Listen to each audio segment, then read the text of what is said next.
බණ අහනවා කියන එකට ජීවිතේ අංගයක් කරගන්න නැවත නැවත බණ අහන්න. අද කෑම කෑවේ නෑ බඩගින්නේ කමන්නේ බඩගින්නේ නිදාගමු.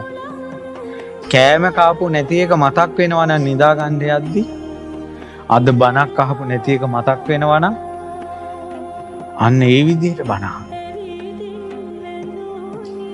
පන්සිල් පද 5 මේ රටේ ඉඳලා පන්සිල් පද 5 රැකගත්තොත් මහාන වුණා වගේ තමයි.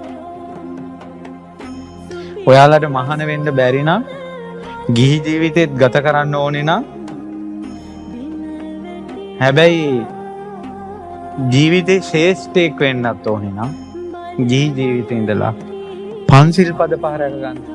මහාන වුණා වගේ ගිහි ජීවිතේ තුල පන්සිල් පද 5 රැක ගැනීම. පැහැදිලිද මම මේ කියන එක?